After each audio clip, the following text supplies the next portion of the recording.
The claim. July 25, 1943. 6:40 hours. Near Agira, central Sicily. The dust hangs low, suspended in the heat like smoke that refuses to rise. Tracks from Sherman tanks cut the white road into scars. An engine coughs. Somewhere close, a .50 caliber chatters once, testing the morning, then falls silent. A Canadian infantryman wipes grit from his eyes and stares toward the town on the ridge. Agira. Stone walls. Bell tower cracked by shellfire. The smell of cordite still sharp. The night assault is over. The hill is taken. Men slump against rocks, helmets tipped back, mouths open, too tired to cheer. A dispatch rider gallops past without slowing. Papers flap. The war moves on. Hours later, miles away under canvas that snaps in the wind, another sound fills the air. Laughter. General Georges, Patton stands straight-backed, ivory-handled pistols heavy on his hips, voice carrying over a cluster of correspondence. His helmet gleams. His boots are clean. He gestures with a riding crop, slicing the air as if the battlefield itself were a map laid out for his hand. The attack went exactly as planned, he says. Pause. My forces broke the line. Pens scratch. Cameras click. No one corrects him. Not yet. The Canadians do not hear Patton's words immediately. They are busy counting their dead. At first light, stretcher-bearers move through the olive groves below Agira. Boots slip on loose stones. Bandages darken. An officer from the Royal Canadian Infantry Corps kneels beside a corporal who never made it past the wire. He removes a pay book, closes a pair of staring eyes, and looks up at the town his men took house by house, room by room through the night. This ground was earned the hard way. Back along the road, a signals truck crackles to life. Messages move from battalion to brigade, from brigade to division. Reports are typed. Times recorded. Unit designations precise. There is no confusion in these documents. The Canadians know who took Agira. But wars are not decided only by reports. They are decided by voices. And Patton's voice travels fast. By midday, the first summaries reach Allied headquarters.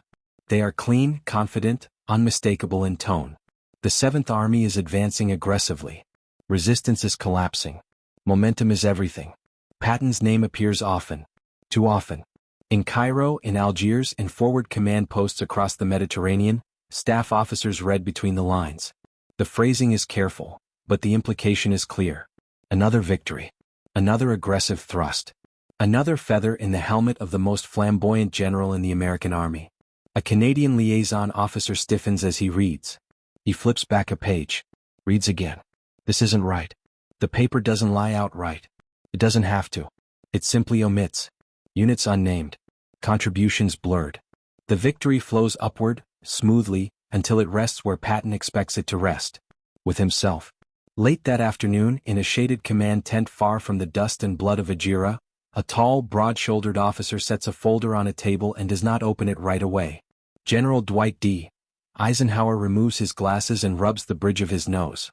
The tent is quiet except for the low hum of generators and the rustle of maps pinned to canvas walls. Eisenhower has already read half a dozen reports today, British, American, naval, air. He knows Sicily is a fragile operation. Too many egos. Too many flags. Too many watching eyes. Unity is everything. He opens the folder. His eyes move quickly. He is a fast reader, trained by years of staff work to absorb facts without drama. But as he turns the page, his jaw tightens. Just slightly. He reaches for another document, this one marked Canadian 1st Division. He compares. The difference is not subtle. Eisenhower exhales through his nose. Not anger yet. Calculation. He knows Patton. Better than most. Knows the brilliance. Knows the hunger. Knows the danger. Patton does not merely want victory. He wants ownership. Across the island, word finally reaches the Canadian lines. It comes not through official channels but through rumor, an American officer mentioning a press briefing, a British major shaking his head over tea, a headline glimpsed on a crumpled paper. Patton took Agira. The men stare at one another. A sergeant laughs once, sharply. That's so. An officer says nothing. He folds the paper carefully and places it in his map case. His expression hardens, not with jealousy but with something colder. Betrayal. Canadians have fought alongside the British for years. They understand understatement. They understand shared credit. But this cuts deeper. Messages are sent. Polite. Correct. Firm. They list times, units, casualties. They ask quietly for clarification. None comes. Patton, meanwhile, is already looking ahead. He studies maps with a finger stabbing westward. Palermo. Speed. Glory. He believes with absolute certainty that history belongs to the bold. That hesitation is weakness. That those who seize the moment deserve the headline. Critics can catch up later. Or not at all. When an aide mentions the Canadians, Patton waves it off. They did fine, he says. Part of the show. Part of. The words linger in the tent long after he moves on. That night, Eisenhower sits alone with a lamp and a stack of correspondence. Outside, the desert cools. Somewhere, artillery thumps like a distant door slamming shut again and again. He writes slowly. This is not a letter for the press. This is not for history books. This is for Patton. Every sentence measured. Every word chosen like a tool. Because Eisenhower understands something Patton does not. Battles can be won by force. But wars are held together by trust. And that trust, right now, is beginning to crack. Eisenhower sets down his pen. Tomorrow he will decide how far to let Patton go. And how hard to pull him back. The line is crossed. July 26, 1943. 21:15 hours. Allied Headquarters, North Africa. The lamp throws a hard circle of light across Eisenhower's desk. Outside the tent, cicadas chirr against the heat. Inside, the air smells of ink, canvas, and responsibility. Eisenhower reads Patton's latest communiqué one more time. Not for content, he already knows it, but for tone. Confident. Assertive. Carefully vague. Dangerously so. The general sets the paper down beside a stack of Canadian after-action reports. Unit numbers. Grid references. Timings down to the minute. Names of officers who led the final assault into Algiers' shattered streets. The facts line up like soldiers on parade. Patton's version does not. Eisenhower leans back, eyes closed, and lets the noise of headquarters fade. Radios crackle. A staff officer laughs somewhere. A jeep passes, engine ticking as it cools. This is not about one hill in Sicily. This is about control. Patton thrives on momentum. Eisenhower knows this. He also knows that momentum, unchecked, becomes recklessness, especially when wrapped in celebrity. The press loves Patton. The public loves him more. He speaks in absolutes. He looks like victory. And he understands instinctively how narratives are built. By the time corrections arrive, impressions have already hardened. Eisenhower has seen this before. In smaller forms. Minor slights brushed aside in the interest of harmony. But this reaches across national lines. Canadians are not just allies. They are partners. And partners do not get erased.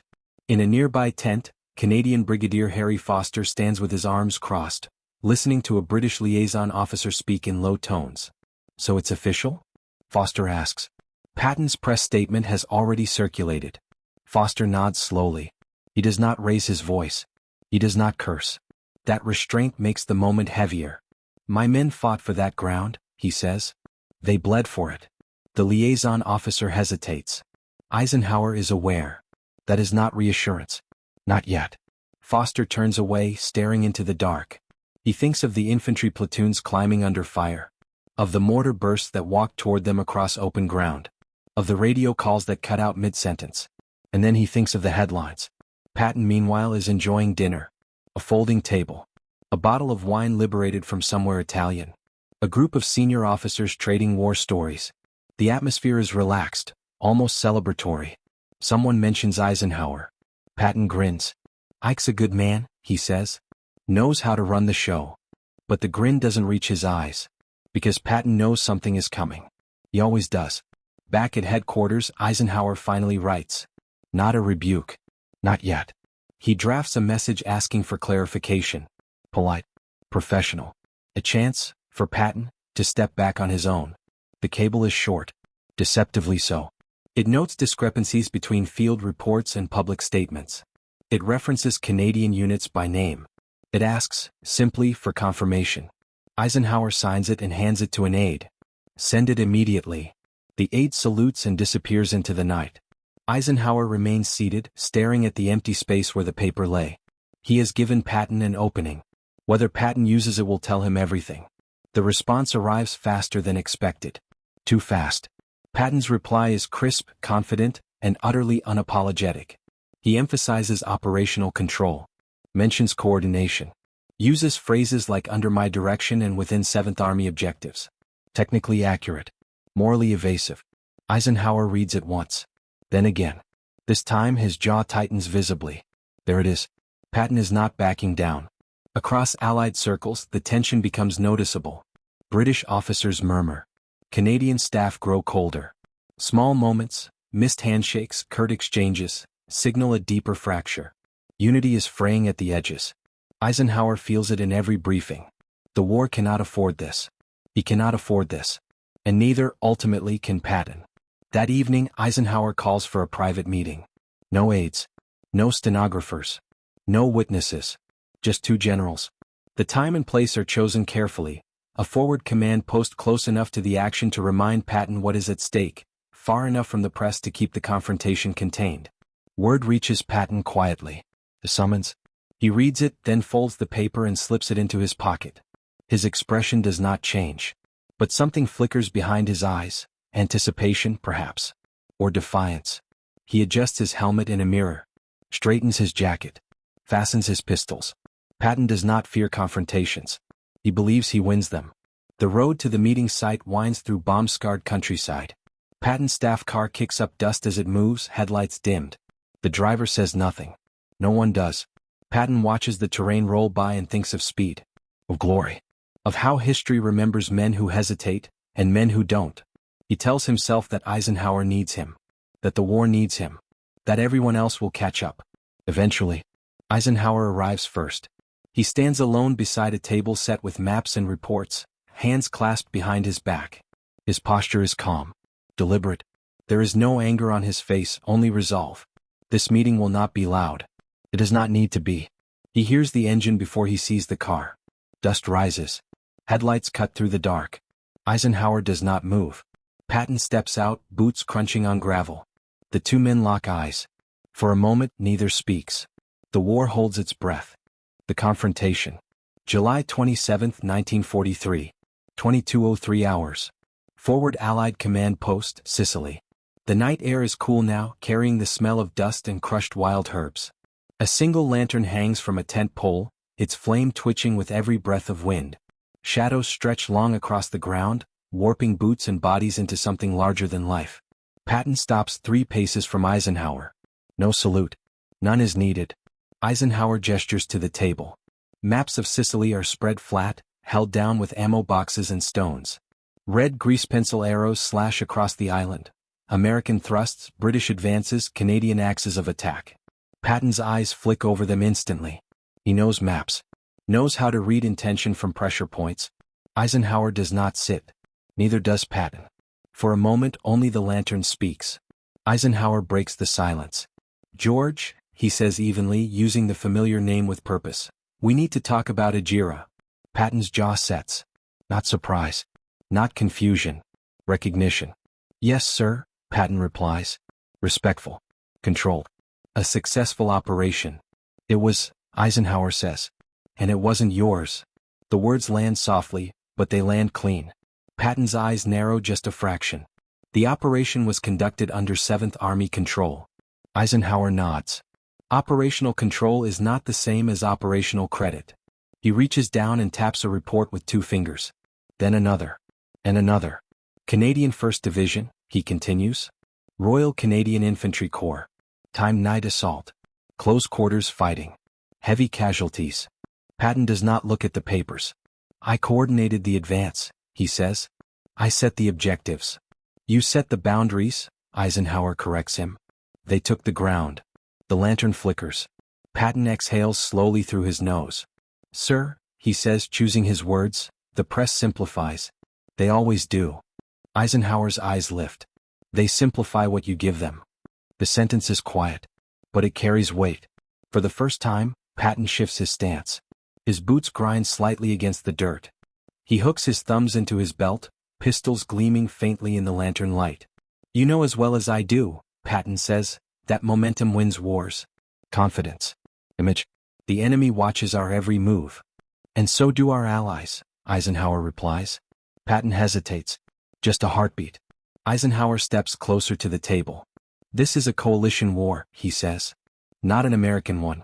Not a Patton one. British, Canadians, Americans, we win together or not at all. Patton's mouth tightens. I don't apologize for winning, he says. I'm not asking you to, Eisenhower answers. I'm telling you to stop claiming what isn't yours. The words hang between them. Unavoidable. Patton straightens. His voice hardens. My army is moving faster than anyone else's. I will not slow down to manage bruised egos. Eisenhower meets his stare without blinking. This isn't about egos, he says. It's about trust. Patton laughs once, sharp, humorless. Trust doesn't take hills. No, Eisenhower agrees. But it holds alliances together. Another pause. This one longer. Eisenhower reaches for a single sheet of paper and slides it across the table. Patton glances down. It's not a report. It's a draft communiqué. Revised. Clear. Canadian units named.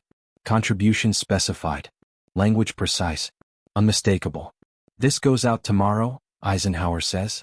With your approval or without it? Patton looks up sharply. You'd undercut me publicly? I'd correct the record, Eisenhower says. Publicly. The lantern flares as the wind shifts. Patton stares at the paper. This is the line. He can feel it. Patton has faced enemies in battle without hesitation. But this is different. This is not about tactics or courage. This is about restraint. About limits. Things Patton has never respected. Yet something in Eisenhower's posture gives him pause. No anger. No threat. Certainty. If you do this, Patton says slowly, you weaken me. Eisenhower shakes his head. You weaken yourself every time you forget who you're fighting beside. Patton clenches his jaw. For a moment it seems he might push back harder. He doesn't. Outside the tent, an engine backfires. Somewhere, a flare goes up, briefly painting the sky white before fading. Time passes. Then Patton exhales. Fine, he says. The word tastes bitter. Issue it. Eisenhower does not smile. He simply nods. But he is not finished. There's something else, Eisenhower adds. Patton stiffens. You will refrain, Eisenhower continues, from making any future public statements regarding operations involving Allied units without prior clearance. Patton's eyes flash. That's an order, Eisenhower finishes calmly. Silence slams down between them. This is the moment Patton will remember. Not the words. The tone. Patton straightens fully now, shoulders back. He salutes. Yes, sir. The salute is crisp, perfect, and utterly cold. Eisenhower returns it. Neither man speaks again. Patton turns and walks into the darkness, boots crunching, cape swaying behind him. His staff car door slams shut. The engine roars to life, then fades down the road. Eisenhower remains by the table, lantern light catching the lines on his face. He knows this isn't over. Men like Patton don't forget being checked. They wait. And somewhere in that waiting lies either discipline or disaster. The aftermath. July 28, 1943. 8:15 hours. Canadian forward lines, Ajira. The morning sun bleeds gold across the shattered rooftops of Ajira. Smoke rises in thin tendrils from burned-out homes. Men squat among rubble, cleaning rifles, sharpening bayonets, eyes scanning the horizon for the next threat. Exhaustion hangs on them like heavy coats, but pride is etched deeper. They know what they've done. Every street cleared. Every trench taken. Every loss counted. A dispatch rider arrives with a fresh cable. Canadians gather silently as the officer unrolls it. Their names. Their units. Their actions. Every moment of the night assault acknowledged. For the first time, credit matches reality. A quiet cheer rises, restrained but genuine. No one yells. They've earned this and they know it. Elsewhere, in the 7th Army headquarters, Patton reads the same communiqué. His fingers tap the desk rhythmically. His eyes narrow as he scans the Canadian names highlighted in bold. Publicly, the world now knows who took Ajira. His role is acknowledged, yes, but secondary. Correct, factual. Not flashy. Not grandiose. Not Patton. The general leans back, lips pressed together. A small laugh escapes him, bitter, almost a hiss. He picks up a cigar, cuts the end but doesn't light it. Pause. He stares at the map of Sicily, red arrows crossing valleys, mountains and towns. The terrain hums with the memory of every firefight, every order, every soldier who lived, or didn't. Meanwhile, Eisenhower reads reports from multiple fronts. The tension from the Patton confrontation lingers in the air, though no one speaks of it openly. Staff officers exchange glances over typewriters and radio equipment. Some worry that Patton will defy orders in private, acting without approval. Some worry about the optics of having to rein in America's most aggressive general. But Eisenhower doesn't worry. Not really. He watches the patterns. He understands personalities. Patton's brilliance is undeniable, but so is his volatility. Leadership in coalition warfare requires more than courage. It requires control, discipline, and the ability to respect allies. Eisenhower knows he's drawn a line that cannot be crossed again. In the press, Patton's earlier statements have already circulated. Headlines glow with American bravado, embellishing his role. Yet the corrected communiqué arrives at major news desks by midday. Editors scramble, adjust copy. Photos of Canadian soldiers raising flags in the rubble appear beneath accurate captions. The public doesn't fully see the tension behind the scenes. They don't read the unsent drafts, the terse cables, the silent stares exchanged in dimly lit tents. But the correction restores the narrative truth. Victory is shared, not owned. Among the Canadian troops, life resumes. Men patrol the ridges. Mortar teams reposition. Engineers clear mines. Letters are written home. One sergeant writes, "We took it." And they finally said we did. Relief mingles with fatigue. Pride mingles with grief. Comrades who fell in the night are remembered, quietly, respectfully. Their names spoken under breath, their deeds etched into memory. Patton in his tent paces. He's not angry, not entirely. Anger is too weak a word. Frustration, yes. Irritation at restraint. Discomfort at limitation. The public record is corrected, but the lesson is clear. No one, not even him, is above the chain of command. He grits his teeth. Mentally, he catalogs every word spoken by Eisenhower, every pause, every calm statement. Patton does not forget. He waits. Eisenhower, in contrast, walks through headquarters. Officers salute. Plans are distributed. Units mobilize. Sicily is still a battlefield in motion.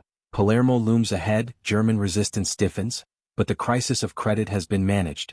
Coalition unity is preserved. Trust, fragile but intact, holds the line. Even as reports flood in, Eisenhower allows himself a small internal acknowledgement. Leadership sometimes demands confronting allies. Sometimes it demands confronting heroes. And sometimes, it requires humility, not for oneself but for the greater war effort. By nightfall, the battle for Agira has faded from immediate headlines. Soldiers sleep where they can. Fires burn low. Radios crackle with routine updates. Yet the memory of confrontation lingers like a shadow over Sicily.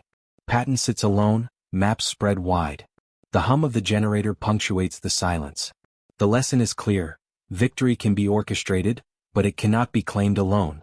And for Eisenhower, that lesson will shape the remaining months of the campaign. One confrontation avoided disaster, but the war is far from over. The political undercurrent. July 29, 1943. 10 o'clock hours. Algiers, Allied Supreme Headquarters. The Mediterranean sun cuts sharply across the office windows. Fans creak lazily, doing little to move the heavy air. Maps of Sicily, Italy, and southern France are pinned on walls, dotted with red and blue pins indicating troop movements, supply lines, and enemy positions. Officers shuffle in and out, carrying dispatches, muttering updates, and translating field reports into strategy. Eisenhower sits behind his desk, elbows resting lightly on a stack of documents. Coffee cools in a chipped mug. A British liaison officer leans forward, eyes narrowed. "Sir," he says quietly. Patton's reaction. There are whispers already. American papers questioning Canadian leadership. Some British officers are concerned. Eisenhower nods. His gaze does not leave the map. "I expected it. The man has a reputation. We manage it like any other battlefield." The liaison officer frowns. "Yes, but the optics." "Optics do not win battles," Eisenhower interrupts. His voice is calm, deliberate, like a general issuing orders in the middle of combat. "Trust does." Across the headquarters, the political machinery of coalition warfare hums beneath the surface. Every message is weighed not only for tactical relevance but for potential impact on Allied relationships. The Canadians are particularly sensitive, battle-hardened, proud, and historically wary of being overshadowed. British generals, already cautious about American assertiveness, monitor every statement with suspicion. Patton's flamboyant public persona amplifies the stakes. Reporters, embedded with American units, feed headlines faster than censors can verify. The narrative of heroism is seductive, and the allure of American exceptionalism risks alienating coalition partners. Eisenhower understands all of this intuitively. Battlefield success alone is insufficient. Diplomacy among allies is a weapon just as crucial as tanks or artillery. That afternoon, Eisenhower convenes a private council with senior commanders, British, Canadian, and American. The agenda is straightforward but unspoken: restore equilibrium without public confrontation. He begins deliberately, choosing his words carefully. Agira is a testament to courage. The Canadian 1st Division executed flawlessly. American forces supported and coordinated as part of a combined effort. Let us ensure the record reflects that. There is a pause. Every officer nods, some quietly. They understand. The message is both directive and lesson. Unity is fragile. Credit must be distributed wisely. A Canadian brigadier adds, "We simply want acknowledgement of the men. Not headlines, sir." "Exactly," Eisenhower replies. "The men's valor will be remembered. That is what matters." Meanwhile, Patton drafts notes in his tent back in Sicily. His handwriting is precise, deliberate. He circles words, annotates maps, and prepares statements for the next press briefing. Behind his focus is the simmering tension from the confrontation with Eisenhower. He respects Eisenhower enough to comply publicly, but privately, he catalogues the encounter, the phrasing, the pauses, the calm authority. Patton understands that this is a warning, a limitation imposed by command. And he is already considering ways to reclaim initiative, without appearing insubordinate. The political undercurrent spreads beyond Sicily. Messages are exchanged between Washington, London, and Ottawa. Advisors and military attachés scrutinize every line of cable. The Americans in Washington note Patton's temper, but also his effectiveness. British intelligence monitors his movements, interpreting boldness as risk. Canadian command reports sigh quietly into filing cabinets. Every action, every word is measured.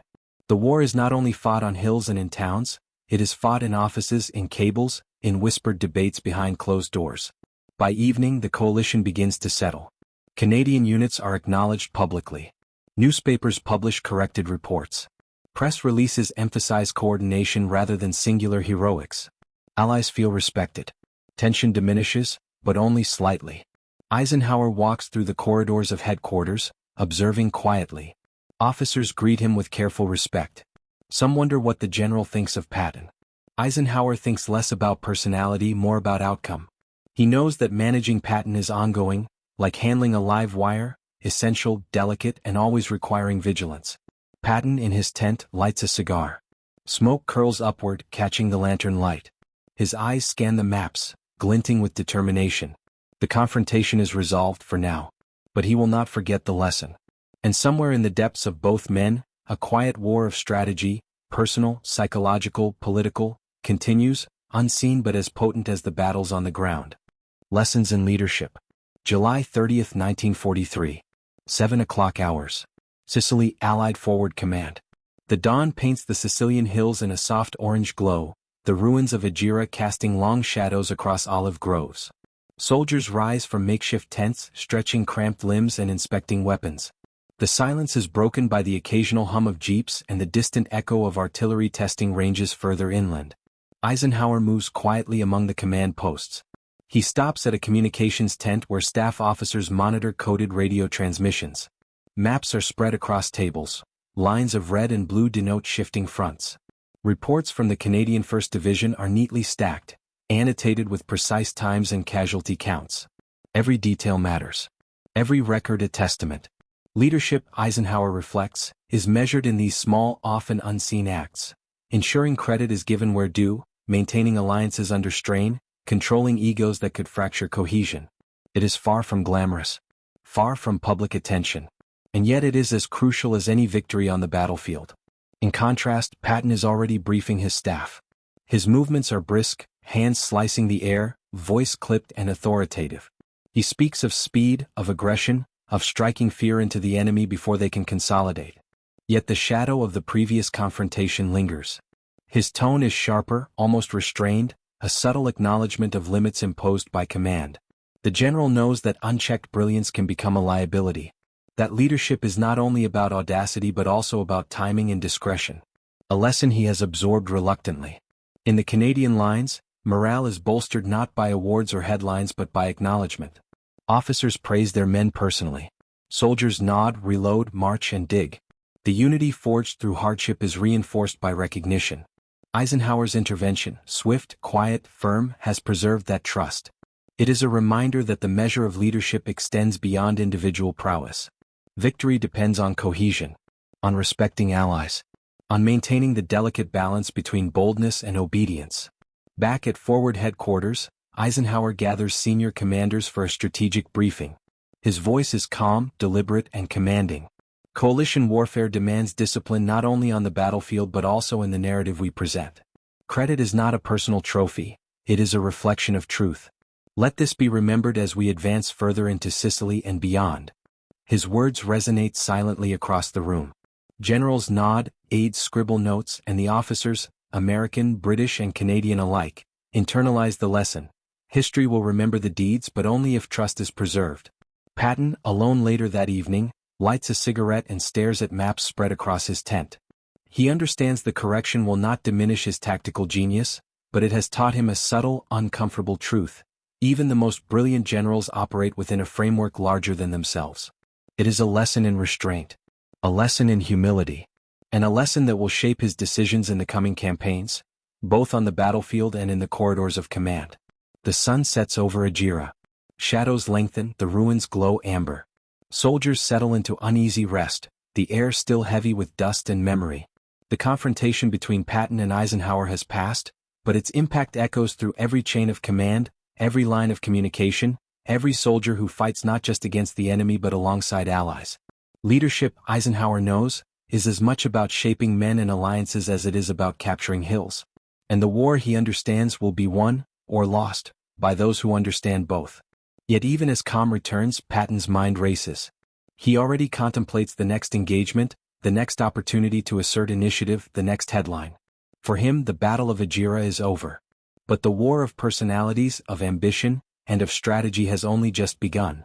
The Ripple Effect. August 1, 1943. 9:45 hours. Sicilian coastal plains, Allied observation post. The morning is hazy. Dust swirls over the olive groves, stirred by the occasional jeep or scout plane overhead. From the ridge, Eisenhower observes the unfolding movements of multiple Allied units. Americans pressing forward, Canadians consolidating positions, British armor preparing to pivot east. Every step is coordinated. Every maneuver precise. Agira is behind them, but its lessons ripple outward. Commanders on every level now understand the stakes, not just of tactical brilliance but of how that brilliance is represented. Words can wound as sharply as bullets. Credit, like trust, is a battlefield all its own. Canadian officers report to headquarters regularly, their language measured, confident. They now feel secure. Recognition of Agira is official. Soldiers speak with pride, recounting the night assault with precise detail. The morale boost is subtle but profound. When men see their deeds acknowledged, cohesion strengthens. Motivation rises. Even in exhaustion, they move with purpose.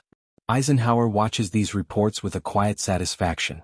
He knows the importance of these seemingly mundane victories in human psychology. A single overlooked contribution can erode alliances faster than a lost hill. Patton, on the other hand, channels frustration into preparation. He studies maps for the next push toward Palermo, plotting advances, supply lines, and artillery support. His ambition is undiminished, but his approach now carries a new layer: calculated discipline. He cannot publicly override coalition partners again. Not without consequence. Yet privately, he documents everything: the encounter with Eisenhower, the wording of cables, the subtle pauses and inflections of command. These mental notes, he knows, will serve him later in both maneuvering troops and navigating military politics. At Allied headquarters, the senior commanders convene a strategic meeting. Discussions are technical: supply chain optimization, artillery placement, coordination with air support. But the underlying tension, the unspoken reminder of Agira, persists. Allies now operate with heightened sensitivity to both words and deeds. Respect must be explicit. Coordination must be flawless. Mistakes in either domain can jeopardize operations. Eisenhower addresses the room, voice steady. We advance together. Each unit's contribution is vital. Remember that. Heads nod. Maps are examined. Orders distributed. Confidence returns. The ripple effect extends beyond immediate military operations.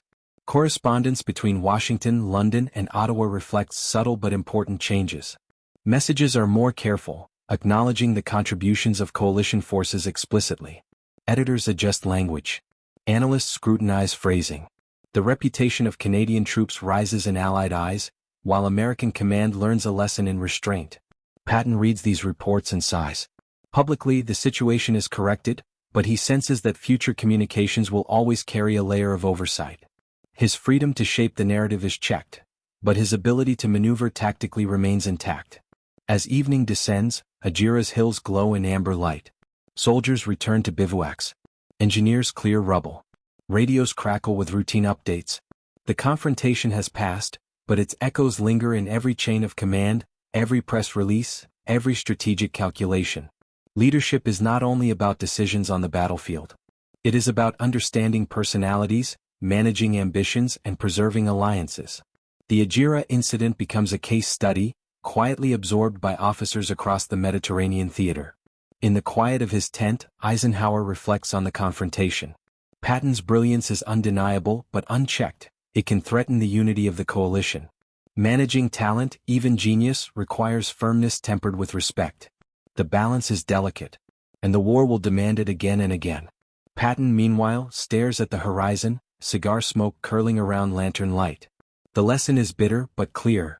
Audacity must now be tempered by cooperation. He nods subtly to himself. Battles are won by boldness, but wars are preserved by discipline. The next challenge awaits. Sicily is only the beginning. Legacy of Command. August 2, 1943. 1930 hours. Allied Headquarters, Sicily. Twilight drapes over the Mediterranean hills, turning rubble and olive groves into jagged silhouettes. The air hums with the distant rumble of artillery and the low chatter of troops winding down. Ajira, the hill that sparked tension, now rests in calm, claimed by those who earned it. Yet the confrontation between Eisenhower and Patton lingers like a shadow over the campaign. Eisenhower walks slowly through headquarters, stopping at maps, glancing at reports, nodding at officers. The work of coalition warfare is ongoing. Coordination of artillery, air support, supply chains, intelligence. He is methodical, deliberate, a steady hand in the chaos of war. Yet beneath the calm exterior lies the knowledge that leadership is as much about managing men as it is about maneuvering armies. The Ajira incident becomes quietly instructive for everyone involved. Canadian officers take note that their actions, though sometimes overshadowed by louder personalities, will not be forgotten. British and American commanders learn that diplomacy and acknowledgement are weapons as sharp as rifles. And Patton himself, always bold, always impatient, absorbs the lesson in restraint, though privately he catalogues every detail for future campaigns. Letters and dispatches confirm the corrected narrative. Canadian troops recognized, American support acknowledged, command chain reinforced. The public sees only the results, the seamless victories, the heroism of the soldiers, the precision of the Allied advance. Few know of the tension, the private confrontation, the deliberate decision by Eisenhower to enforce both truth and discipline. Yet those who were there understand. Every officer, every aide, every soldier who witnessed the interaction carries its weight. They see that greatness is not just audacity but judgment. That a general's role is not only to fight but to manage ambition, protect alliances, and ensure unity. Patton, sitting alone in his tent, lights a cigar. Smoke curls lazily, catching the dim glow of a lantern. He studies the map before him, red arrows tracing future advances. He thinks of speed, of shock, of glory. Yet now, more than ever, he measures his actions against the invisible boundaries Eisenhower set: credit, restraint, and coalition trust. For Patton, the lesson is subtle. He remains the boldest, fastest-moving general in the theater, but one who has been reminded that brilliance without discipline can fracture alliances, undermine operations, and tarnish victories. Eisenhower, meanwhile, drafts reports for London and Washington. His tone is calm, precise, unflinching. He documents events, decisions, and outcomes with clarity, ensuring that history will record both the victories and the lessons in leadership. He knows that in the high command, every word matters. Every decision shapes not only the battlefield, but the fragile network of trust that binds nations together. The battle for Ajira, though small in the scope of the Sicilian campaign, leaves a lasting legacy. It demonstrates the fragile balance between audacity and restraint, ambition and cooperation, ego and duty. Soldiers and commanders alike internalize its lessons, and the war moves forward, stronger, more coordinated, and painfully aware that trust is as essential as firepower. The confrontation, the lesson, the acknowledgement, they ripple through every subsequent operation. And while Patton will continue to seek glory and lead bold maneuvers, Eisenhower's firm yet measured leadership ensures that coalition unity remains intact. The men of Canada, the United States, and Britain advance together. The lessons of Agira endure, proof that victories are not owned by individuals, but by those who fight together, respect one another, and understand the true cost of leadership.